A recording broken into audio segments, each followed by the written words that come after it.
नमस्कार दोस्तों, PB old coin में आपका हार्दिक स्वागत है। आज हम जिस कॉइन के विषय में जानकारी लेने जा रहे हैं वो कॉइन रुपए का 10वां भाग 10 पैसे का सिक्का है।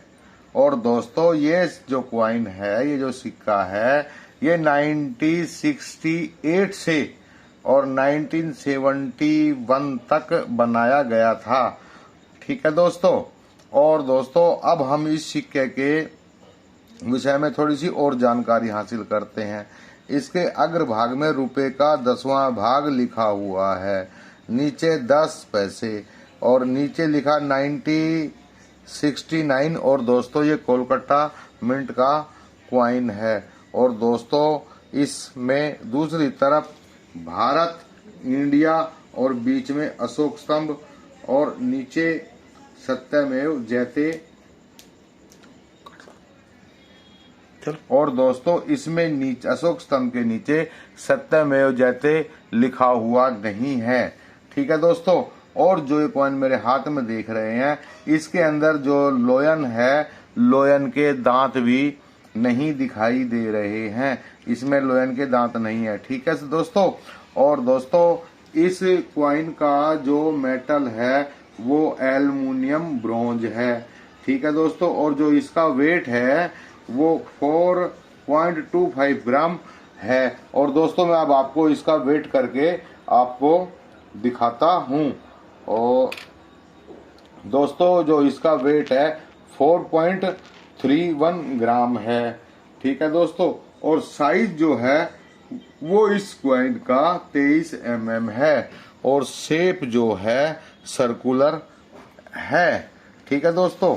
और दोस्तों ये जो कॉइन के विषय में और थोड़ी सी जानकारी मैं आपको देता हूँ।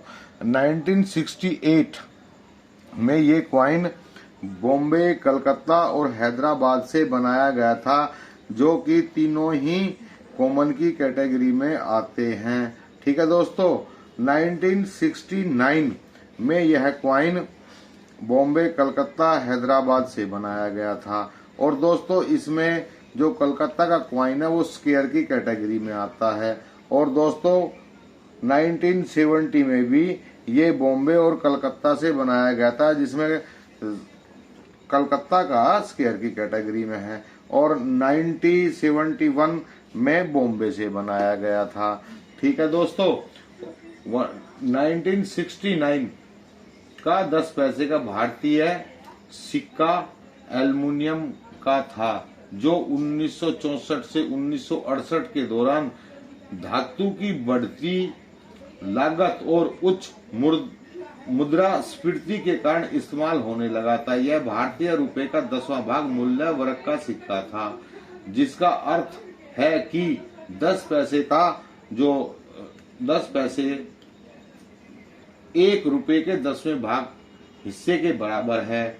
ठीक है दोस्तों। अब इस सिक्के की मैं आपको और जानकारी देता हूं।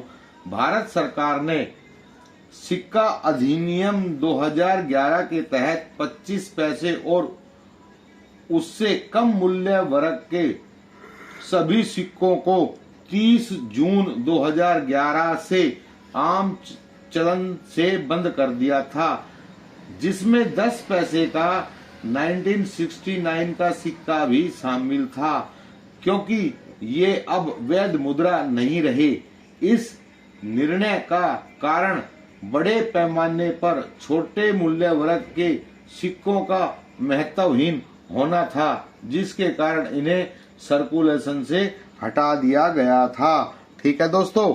अगर आप लोगों को मेरे द्वारा दी हुई जानकारी अच्छी लगी तो कृपया लाइक कीजिए, शेयर कीजिए, सब्सक्राइब कीजिए। धन्यवाद दोस्तों। आपका दिन शुभ और मंगलमय हो।